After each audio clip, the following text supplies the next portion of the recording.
श्री कृष्ण गोविंद हरे मुरारे, हे नाथ नारायण वासुदेव। श्री कृष्ण गोविंद हरे मुरारे, हे नाथ नारायण वासुदेव। ओम नमो भगवते वासुदेवाय। ओम नमो भगवते वासुदेवाय। कृष्णाय वासुदेवाय हरये परमात्मने प्रणतक्लेशनाशाय गोविन्दाय नमो नमः। सच्चिदानन्दरूपाय विश्वोत्पत्त्यादिहेतवे तापत्रयविनाशाय श्रीकृष्णाय वयं नमः। सच्चित आनंद स्वरूप परमात्मा जो सृष्टि के उत्पत्ति, पालन और संहार करता है तथा जीवों के आध्यात्मिक, आधिदैविक, आदि भौतिक तापों को नष्ट करने वाले हैं, अर्थात जीवों के मानसिक, शारीरिक और भौतिक दुखों को दूर करने वाले हैं, उन श्री कृष्ण भगवान को हम नमस्कार करते हैं। श्री कृष्ण गोविंद हरे मुरारे, हे नाथ नारायण वासुदेव। श्रीमद् भागवत 10वां स्कंद 87तमोऽध्यायः। ऋषय ऊचुः यदिदमग्र आसन भविष्यदतो निधनात् अनुमित मंत्रा त्वयि विभाति मृषैकरसे। अत उपमीयते द्रविण जाति विकल्प पथैः वितथ मनो विलास मृत मित्यवयन्त्य बुद्धा। 10वां स्कंद 87वां अध्याय श्लोक 37 से।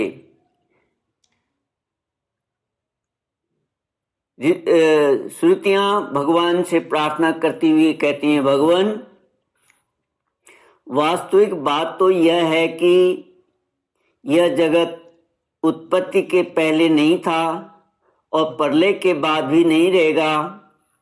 इससे यह सिद्ध होता है कि यह बीच में भी एक रस परमात्मा में मिथ्या ही प्रतीत हो रहा है।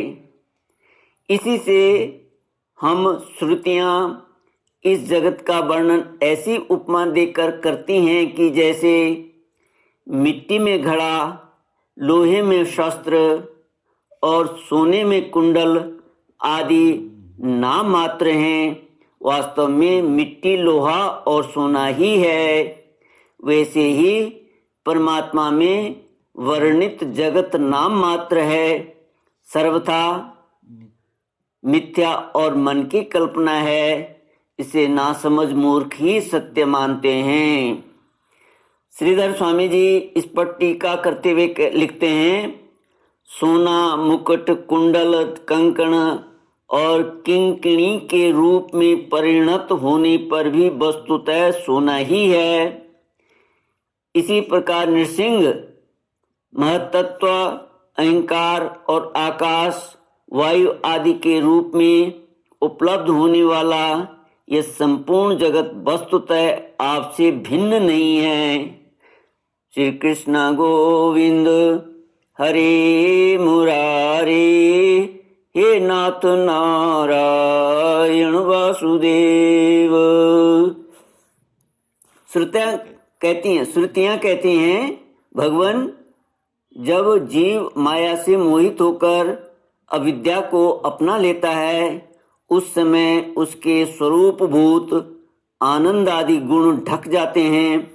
वह गुणजन्य वृत्तियों, इंद्रियों और देहों में फंस जाता है तथा उन्हीं को अपना आपा मानकर उनकी सेवा करने लगता है। अब उनकी जन्म मृत्यु में अपनी जन्म मृत्यु मानकर उनके चक्कर में पड़ जाता है। परंतु प्रभु जैसे सांप अपने केंचुल से कोई संबंध नहीं रखता, उसे छोड़ देता है, वैसे ही आप माया अविद्या से कोई संबंध नहीं रखते, उसे सदा सर्वदा छोड़े रहते हैं। इसी से आपके संपूर्ण ऐश्वर्य सदा सर्वदा आपके साथ रहते हैं। अणिमा आदि अष्ट सिद्धियों से युक्त परम ऐश्वर्य में आपकी स्थिति है। इसी से आपका ऐश्वर्य, धर्म, यश, श्री, ज्ञान और वैराग्य अपरिमित हैं, अनंत हैं। वह देश, काल और वस्तुओं की सीमा से आबद्ध नहीं है। श्रीधर स्वामी जी कहते हैं, प्रभु आपकी यह माया आपकी दृष्टि के आंगन में आकर नाच रही है और काल, स्वभाव आदि के द्वारा सत्वगुणी, रजोगुणी और तमोगुणी अनेकानेक भावों का प्रदर्शन कर रही है। साथ ही यह मेरे सिर पर सवार होकर मुझ आतुर को बलपूर्वक रौंद रही है। नृसिंह, मैं आपकी शरण में आया हूँ, आप ही इसे रोक दीजिए। श्री कृष्ण गोविंद हरे मुरारी, हे नाथ नारायण वासुदेव। श्रुतियां कहते हैं, भगवान यदि मनुष्य योगी यति होकर भी अपनी हृदय की विषय वासनाओं को उखाड़ नहीं फेंकते तो उन असाधकों के लिए आप हृदय में रहने पर भी वैसे ही दुर्लभ हैं जैसे कोई अपने गले में मणि पहने हुए हो, परंतु उसकी याद न रहने पर उसे ढूंढता फिरे इधर उधर। जो साधक अपनी इंद्रियों को तृप्त करने में ही लगे रहते हैं, विषयों से विरक्त नहीं होते, उन्हें जीवन भर और जीवन के बाद भी दुख ही दुख भोगना पड़ता है, क्योंकि वे साधक नहीं दंभी हैं। एक तो अभी उन्हें मृत्यु से छुटकारा नहीं मिला है, लोगों को रिझाने, धन कमाने आदि के क्लेश उठाने पड़ रहे हैं, और दूसरे आपका स्वरूप न जानने के कारण अपने धर्म कर्म का उल्लंघन करने से परलोक में नरक आदि प्राप्त होने का भय भी बना ही रहता है। श्रीधर स्वामी जी कहते हैं, प्रभु मैं दंभपूर्ण संन्यास के बहाने लोगों को ठग रहा हूँ, एकमात्र भोग की चिंता से ही आतुर हूँ तथा रात दिन नाना प्रकार के उद्योगों की रचना की थकावट से व्याकुल तथा बेसुध हो रहा हूँ। मैं आपकी आज्ञा का उल्लंघन करता हूँ, अज्ञानी हूँ, और अज्ञानी लोगों के द्वारा प्राप्त सम्मान से मैं संत हूँ ऐसा घमंड कर रहा हूँ। दीनानाथ, दया निधान, परमानंद मेरी रक्षा कीजिए। श्रुतियाँ भगवान से प्रार्थना करती हुई कहती हैं, भगवान आपके वास्तविक स्वरूप को जानने वाला पुरुष आपके दिए हुए पुण्य और पाप कर्मों के फल, सुख एवं दुखों को नहीं जानता, नहीं भोगता। वह भोग्य और भोक्तापन के भाव से ऊपर उठ जाता है। उस समय विधि निषेध के प्रतिपादक शास्त्र भी उससे निवृत्त हो जाते हैं, क्योंकि वे देहाभिमानियों के लिए हैं। उनकी ओर तो उसका ध्यान ही नहीं जाता। जिसे आपके स्वरूप का ज्ञान नहीं हुआ है, वह भी यदि प्रतिदिन आपकी प्रत्येक युग में की हुई लीलाओं गुणों का गान सुन सुनकर उनके द्वारा आपको अपने हृदय में बैठा लेता है, तो अनंत अचिंत्य दिव्य गुण गणों के निवास स्थान प्रभु आपका वह प्रेमी भक्त भी पाप पुण्यों के फल, सुख दुखों और विधि निषेधों से अतीत हो जाता है, क्योंकि आप ही उनकी मोक्ष स्वरूप गति हैं। परंतु इन ज्ञानी और प्रेमियों को छोड़कर और सभी शास्त्र बंधन में हैं तथा वे उसका उल्लंघन करने पर दुर्गति को प्राप्त होते हैं। श्रीधर स्वामी जी कहते हैं, भगवान से प्रार्थना करते हैं, माधव आप मुझे अपने स्वरूप का अनुभव कराइए, जिससे फिर सुख दुख के संयोग की स्फूर्ति नहीं होती, अथवा मुझे अपने गुणों के श्रवण और वर्णन का प्रेम ही दीजिए, जिससे कि मैं विधि निषेध का किंकर न हूँ। श्री कृष्ण गोविंद हरे मुरारे, हे नाथ नारायण वासुदेव। श्रुतियां कहती हैं, भगवान स्वर्ग आदि लोकों के अधिपति इंद्र, ब्रह्मा प्रभृति भी आपकी था आपका पार न पा सके। और आश्चर्य की बात तो यह है कि आप भी उसे नहीं जानते, क्योंकि जब अंत है ही नहीं तब कोई जानेगा कैसे।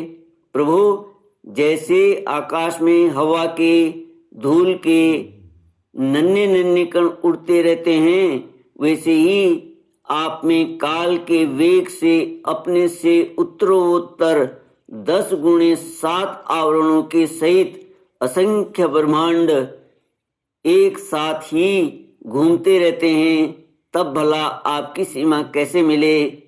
हम श्रुतियां भी आपके स्वरूप का साक्षात वर्णन नहीं कर सकती। आपके अतिरिक्त वस्तुओं का निषेध करते करते अंत में अपना भी निषेध कर देती हैं और आप में ही अपनी सत्ता खोकर सफल हो जाती हैं। इस पर श्रीधर स्वामी जी टीका करते हुए लिखते हैं कि हे अनंत, ब्रह्मा आदि देवता आपका अंत नहीं जानते, न आप ही जानते, और न तो वेदों की मुकुटमणि उपनिषदें ही जानती हैं, क्योंकि आप अनंत हैं। उपनिषदें नमो नमः, जय हो यह कहकर आप में चरितार्थ होती हैं, इसलिए मैं भी नमो नमः, जय हो यही कहकर आपके चरण कमलों की उपासना करता हूँ। आगे श्रुतियां कहती हैं, भगवान नारायण ने कहा श्रुतियों से, देवऋषि से भगवान नारायण ने नारद जी से कहा, देवऋषि, इस प्रकार सनकादि ऋषियों ने आत्मा और ब्रह्म की एकता बतलाने वाला उपदेश सुनकर आत्मस्वरूप को जाना, और नित्य सिद्ध होने पर भी इस उपदेश से कृत्य से होकर उन लोगों ने सनंदन की पूजा की। नारद सनकादि ऋषि सृष्टि के आरंभ में उत्पन्न हुए थे, अतएव वे सबके पूर्वज हैं। उन आकाशगामी महात्माओं ने इस प्रकार समस्त वेद पुराण और उपनिषदों का रस निचोड़ लिया है। यह सबका सार सर्वस्व है। देवऋषि, तुम भी उन्हीं के समान ब्रह्मा के मानस पुत्र हो, उनकी ज्ञान संपत्ति के उत्तराधिकारी हो। तुम भी श्रद्धा के साथ इस ब्रह्मात्म विद्या को धारण करो और स्वच्छंद भाव से पृथ्वी में विचरण करो। यह विद्या मनुष्यों की समस्त वासनाओं को भस्म कर देने वाली है। श्री सुखदेव जी कहते हैं, परीक्षित, देवऋषि नारद बड़े संयमी, ज्ञानी, पूर्ण काम और नैष्ठिक ब्रह्मचारी हैं। वे जो कुछ सुनते हैं उन्हें उसकी धारणा हो जाती है। भगवान नारायण ने उन्हें जब इस प्रकार उपदेश किया तब उन्होंने बड़ी श्रद्धा से उसे ग्रहण किया और उनसे यह कहा। देवऋषि नारद ने कहा, भगवान, आप सच्चिदानंद स्वरूप श्री कृष्ण हैं। आपकी कीर्ति परम पवित्र है। आप समस्त प्राणियों के परम कल्याण मोक्ष के लिए कमनीय कलावतार धारण किया करते हैं। मैं आपको नमस्कार करता हूँ। सुखदेव जी कहते हैं, परीक्षित, इस प्रकार महात्मा देव ऋषि नारद आदि ऋषि भगवान नारायण को और उनके शिष्यों को नमस्कार करके स्वयं मेरे पिता श्री कृष्ण द्वैपायन के आश्रम पर गए। भगवान वेदव्यास ने उनका यथोचित सत्कार किया। वे आसन स्वीकार करके बैठ गए। इसके बाद देव ऋषि नारद ने जो कुछ भगवान नारायण के मुंह से सुना था वह सब कुछ मेरे पिताजी को सुना दिया। राजन, इस प्रकार मैंने तुम्हें बतलाया कि मन वाणी से अगोचर और समस्त प्राकृत गुणों से रहित पर ब्रह्म परमात्मा का वर्णन श्रुतियां किस प्रकार करती हैं और उसमें मन का कैसे प्रवेश होता है, यही तो तुम्हारा प्रश्न था। परीक्षित, भगवान ही इस विश्व का संकल्प करते हैं तथा उसके द्वारा मध्य और अंत में स्थित रहते हैं। वे प्रकृति और जीव दोनों के स्वामी हैं।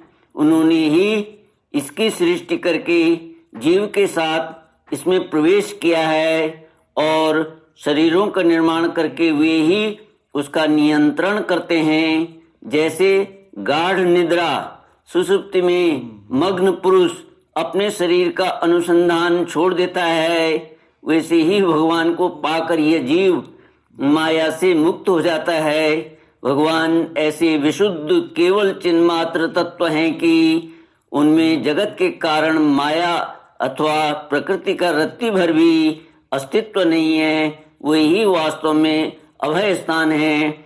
उनका चिंतन निरंतर करते रहना चाहिए।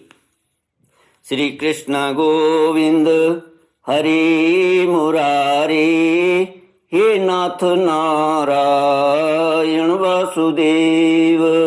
इति श्रीमद्भागवते महापुराणे पारमहंस्यां संहितायां दशमस्कन्धे उत्तरार्धे नारद नारायण संवादे वेद स्थितिर्नाम 87तमोऽध्यायः।